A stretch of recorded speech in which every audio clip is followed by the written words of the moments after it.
కీర్తనల గ్రంథం 128వ అధ్యాయం 4వ వచనం. యెహోవా యందు భయభక్తులు గలవాడు ఇలాగూ ఆశీర్వదింపబడును. సియోను నుండి యెహోవా నిన్ను ఆశీర్వదించును. నీ జీవితకాలమంతయు యెరూషలేమునకు క్షేమం కలుగుట చూసేదవు. నీ పిల్లల పిల్లలను నీవు చూసేదవు. ఇజ్రాయేల్ మీద సమాధానముండునుగాక.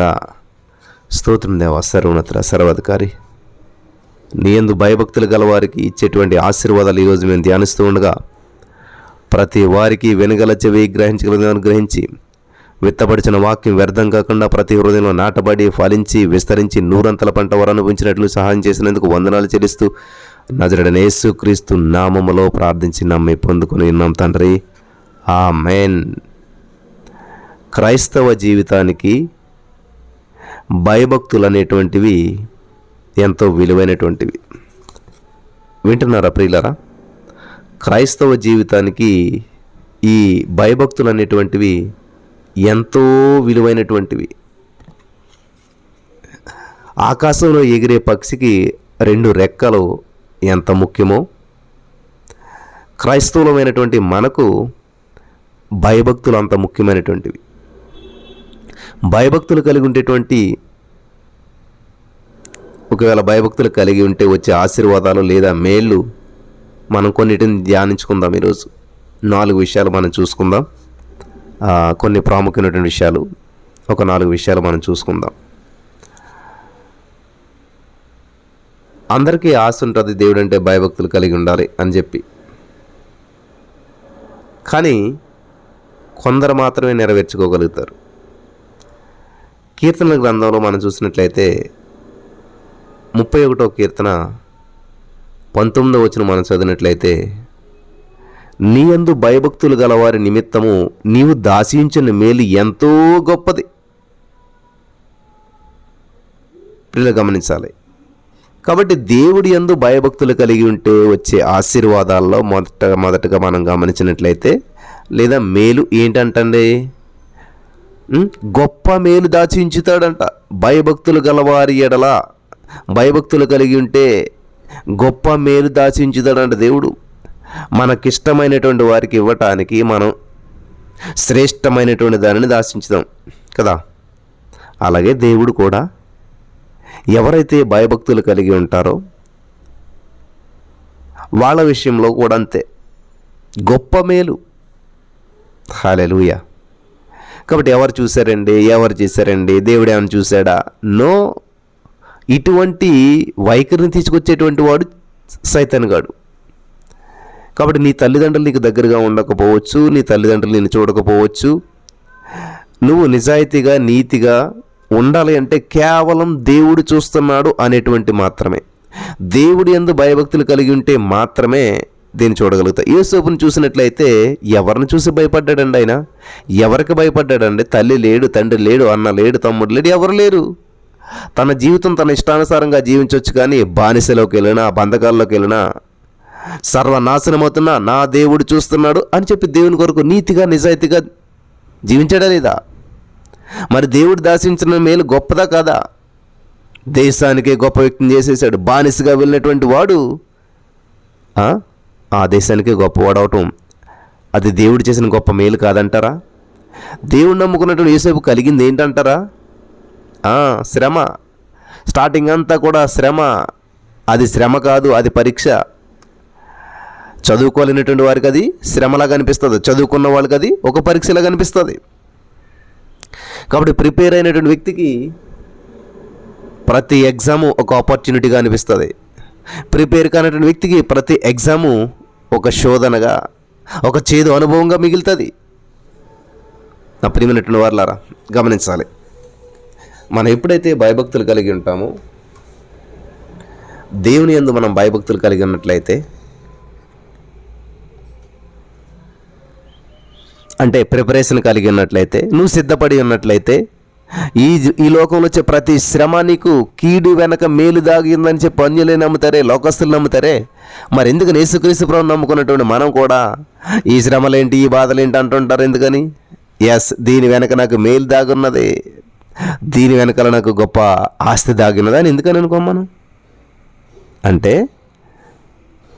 మనం ఎప్పుడు కూడా ఆశీర్వాదాలనే చూస్తాం, ఎప్పుడు అద్భుతాలనే చూస్తాం, ఎప్పుడు దేవుని దగ్గర నుంచి మేలే పొందుకోవాలనుకుంటాం.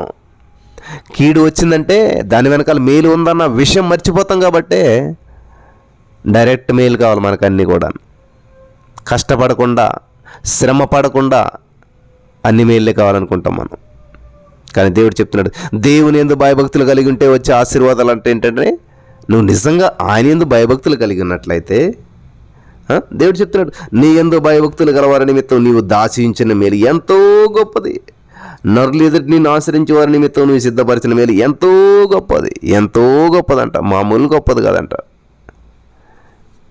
హల్లెలూయా. మరింత గొప్ప మేలుందని తెలిసి ఎవరైనా భయభక్తులు కలిగి లేకుండా జీవిస్తారా?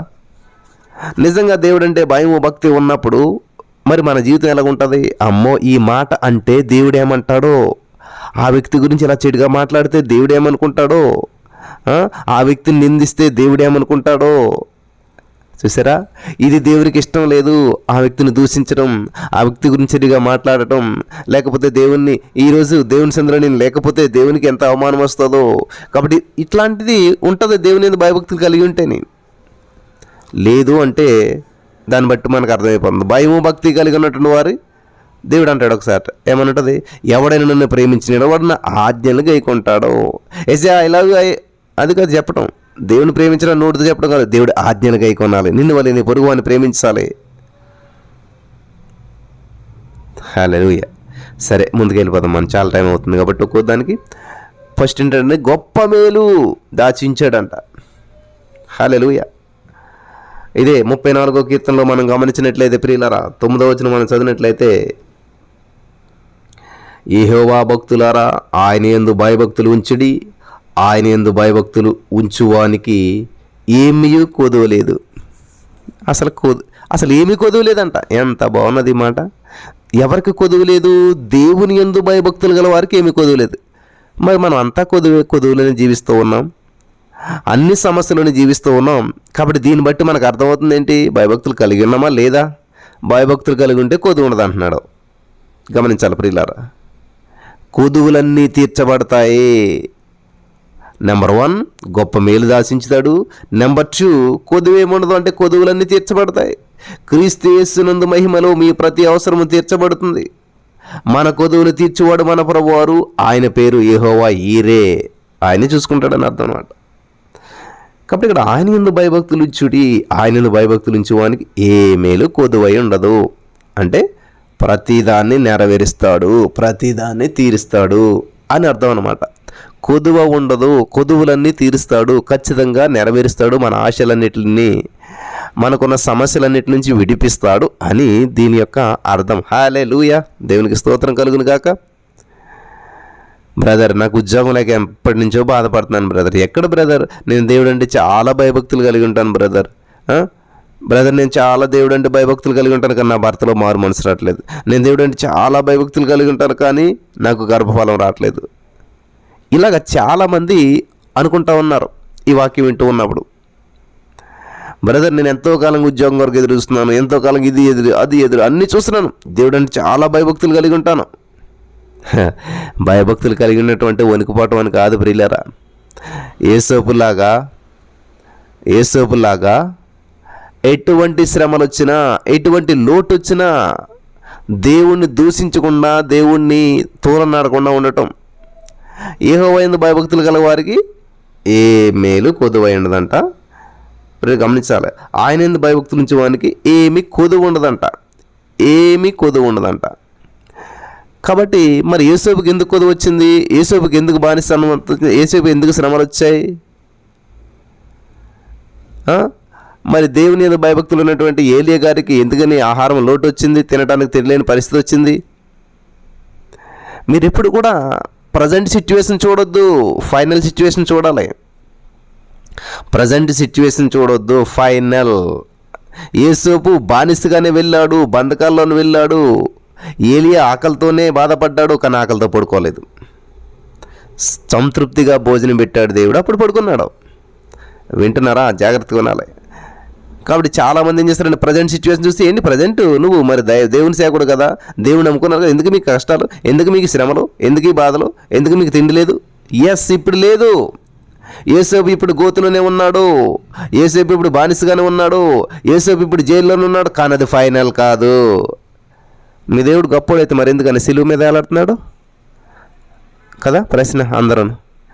మీ దేవుడు గొప్పోడైతే మరి ఎందుకని సిలువ మీద వేలాడుతున్నాడు? ఎందుకని ఆ మేకులు వేస్తే మేకులు తీసుకోలేకపోయాడు? ఎందుకని శ్రమలు వస్తే శ్రమలను మరి జయించలేకపోయాడు? అక్కడితో ఎందుకు ఆగిపోయావు? ఆ శుక్రవారంతో ఎందుకు ఆగిపోయావు? ఆ శుక్రవారం సిలువ మీద ఉండి అక్కడే చూస్తున్నావు ఎందుకని? వారానికి ఎన్ని రోజులు కూడా తెలీదా నీకు? వారానికి శుక్రవారంతో ఆగిపోయిందని నీకు తెలుసా? వారానికి శనివారం ఉంది, వారానికి 7 రోజులని. ఆదివారం, సోమవారం, మంగళవారం, బుధవారం, గురువారం, శుక్రవారం. శుక్రవారం 6వ రోజు మాత్రమే. శుక్రవారం 6వ రోజు మాత్రమే. శనివారం 7వ రోజు ఉంది, ఆదివారం తర్వాత రోజు ఉంది. ఆదివారం రోజు దేవుడు పునరుత్థానుడు అయ్యాడు. ఈ విషయం తెలియదా నీకు? ఎందుకని శుక్రవారంతో ఆగిపోయి నిందిస్తూ ఉన్నావు? యోసేపు గోతిలో పడ్డాడు. ఎస్, యోసేపు వయసు ఎంత అప్పటికి? గోతిలో పడితే 17 సంవత్సరాలు. అక్కడితో ఎందుకు ఆగిపోతున్నావు? యోసేపు ఎప్పుడు మరణించాడు? యోసేపు 30 సంవత్సరాల తిరిగి ఎక్కడున్నాడో? ముందుకెళ్ళి ఇంకాను ఆగిపోతావు ఎందుకని? కాబట్టి సగం నడిచినటువంటి వారికి సగం సత్యం తెలుస్తుంది, పూర్తిగా నడాలి కదా. కాబట్టి ఇక్కడ ఏ మేలు ఏమైందంటే కొదువై ఉండదు. కొదువు ఉందా? యోసేపుకి ఏమన్నాను? సర్వసమృద్ధిలోకి వెళ్ళిపోయాడు. అది చూడాలి కానీ సగంలో ఆగిపోయి అయ్యో మీరు దేవుణ్ణి నమ్ముకున్నారు కదా ఎందుకని శ్రమలు? ప్రజెంట్ శ్రమలే ఉండొచ్చు, ప్రజెంట్ శ్రమల్లో ఉండొచ్చు, ప్రజెంటు ఇబ్బందుల్లో ఉండొచ్చు, కానీ ఇది పర్మనెంట్ కాదు. ఇది ఒక జర్నీ. హల్లెలూయా. అమ్మ వింటున్నారా? అర్థమవుతుంది అందరికీ? కాబట్టి ఈరోజు దేవుడు మాట్లాడుతున్నట్టు మాటలు చాలామందికి వచ్చే ప్రశ్నలు ఇవన్నీ. నిజమే కదా, మాకేమేలు కొద్దువై ఉండదు అన్నాడు దేవుడు, ఏమీ కొద్దు ఉండదు అన్నాడు కదా, మరెందుకని దేవుడు నమ్ముకున్నా కూడా కొదువులు? ఈ రోజున నీ బిడ్డలు నీకు పుడతారు, కానీ వాళ్ళకి ఏం చేస్తావు? ₹1 ఇస్తావు స్కూల్కి వెళ్తున్నప్పుడు. మరి ₹1 ఇవ్వవు కదా.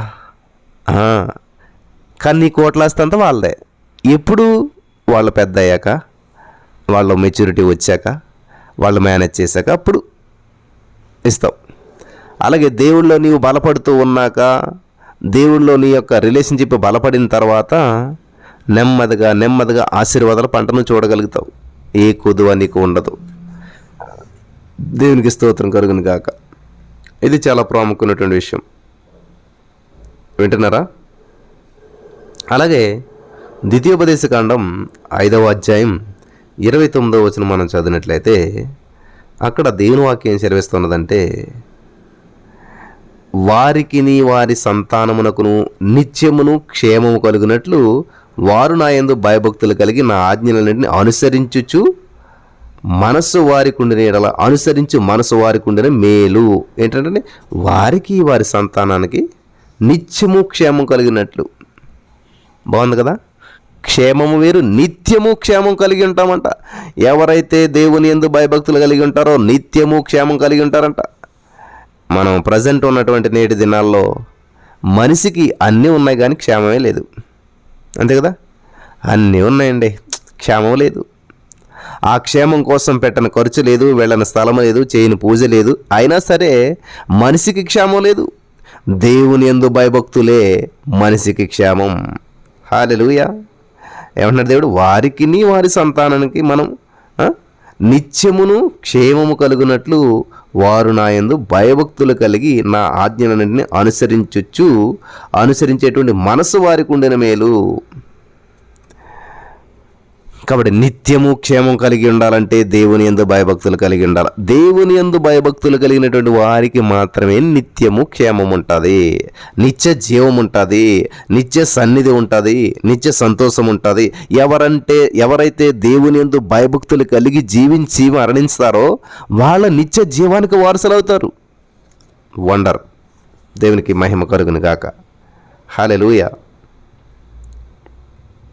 కాబట్టి ఈ రోజున దేవుడు చేసేటువంటి మేలులన్నీ అనుభవించాలంటే దేవుని యందు భయభక్తులు కలిగి ఉండాలి. చివరిగా 4వ విషయాన్ని నేను చెప్పి ముగిస్తాను. 115వ కీర్తన 13వ వచనం చదివినట్లయితే, పిన్నలనేమి పెద్దలనేమి తన యందు భయభక్తులు గలవారిని యెహోవా ఆశీర్వదించును. ఆశీర్వదించబడాలి. మనకి ఇప్పుడు ఆశీర్వాదం ఆశీర్వాదం ఆశీర్వాదం కావాలి. ఎలాగొస్తుంది ఆశీర్వాదం? ఆశీర్వాదం కొరకు పిల్లలు గమనించాలి. ఆశీర్వాదం కొరకు అందలం ఎక్కితే అది అందుతుందా? లేదు. ప్రభునందు భయభక్తులు కలిగినట్లయితేనే ఆశీర్వాదం మన వెంట పడుతుంది. ప్రభునందు భయభక్తులు కలిగి ఉంటే ఆశీర్వాదం మన వెంట పడుతుంది. కాబట్టి ఈ రోజున అందరూ ఆశీర్వదించబడతా ఉన్నారు, మాకు రావట్లేదేంటి? ఎస్, కానీ నువ్వు దేవుని భయభక్తులు కలిగినావా లేదా చెక్ చేసుకోవాలి. కాబట్టి ఇక్కడ 4 రకాల ఆశీర్వాదాలు మనం చూసి ఉన్నాం. నెంబర్ 1, గొప్ప మేలు దాసించుదరంట తన యందు భయభక్తులు గల వారికి దేవుడు. నెంబర్ 2, కొదువులని తీర్చబడతాయంట. నెంబర్ 3, నిత్య క్షేమం కలిగి ఉంటామంట, నిత్యము క్షేమం కలిగి ఉంటామంట. నెంబర్ 4, ఆశీర్వదించబడతారంట. హల్లెలూయా. భయం లేని భక్తి కానీ, భక్తి లేని భయం కానీ ఆత్మీయతకు వెళ్తే గమనించాలి. ఆత్మీయతకు వెళితే మరి వెళితే అంటే కొదువు అని అర్థం అనమాట. భయం లేని భక్తి ఉన్నా, భక్తి లేని భయం ఉన్నా, రెండు కూడా ఆత్మీయతకు వెళితే అనమాట. మీరు గమనించాలి. భార్యను భర్తను కలిపి వారు ఇద్దరుగా ఉండకుండా ఒక్కరుగా ఉంటారు. ఇప్పుడు గమనించాలి. దేవుడు ఏమన్నాడు తెలుసా? వారిద్దరు ఏక శరీరులై ఉందురు అన్నాడు ప్రభువారు. ఆ ఒక్కటిలోంచి భార్య భర్త దూరం అయితే ఒక్కటేమవుతుంది? ఎంత అవుతుంది? భయభక్తులు అనేటువంటివి కూడా ఆ విధంగానే ఉంటుంది. భార్య భర్తలు ఏక శరీరం అని దేవుడు చెప్పాడు, కానీ వారు వెళ్ళిపోతే రెండైపోతుంది, విడిపోతున్నారు. అలా కాకుండా వాళ్ళు ఏక శరీరంగా ఒక్కటిగానే ఉండాలి. అలాగే భయభక్తులు అనేటువంటివి కూడా ఆ విధంగా భార్యాభర్తలు ఏక శరీరమై ఎలాగైతే ఉంటారో, భయభక్తులు అనేటువంటివి ఎప్పటికీ కూడా ఏకమై ఉండాలన్నమాట, ఒకటై ఉండాలి. దేవుని భయము అంటే ఏదో చంపేస్తాడు అనేటువంటి భయం కాదు. మనం మా నాన్నగారికి భయపడుతుంటాం, ఎందుకని? అది గౌరవంతో కూడిన భయం అనమాట. అటువంటి భయాన్ని దేవుడు ఆశిస్తూ ఉన్నాడు ఈ రోజున. కాబట్టి ఒక మాట మాట్లాడుతున్నామంటే, అమ్మో దేవునికి భయపడాలి. ఈ మాట వల్ల దేవుని నామానికి అవమానం వస్తుందేమో. హల్లెలూయా. దేవునికి స్తోత్రం కలుగును గాక. కాబట్టి ఇక్కడ భయము భక్తి అనేటువంటివి చాలా ప్రాముఖ్యమైనటువంటి విషయాలు. దేవుని యందు భయభక్తులు కలిగిండుట జ్ఞానానికి మూలమంట. కాబట్టి ఈరోజు మన జీవితంలో గొప్ప గొప్ప మేలులు, ఆశీర్వాదాలు, కొదువులేనటువంటి జీవితం, పిల్లల క్షేమంగారంగా ఉండాలంటే నీవు భయభక్తులు కలిగి ఉండాలి. హల్లెలూయా. అటువంటి భాగ్యం ఈ మాటలు ఇచ్చిన వారికి దేవదేవుడు అనుగ్రహించును గాక. ఆమేన్.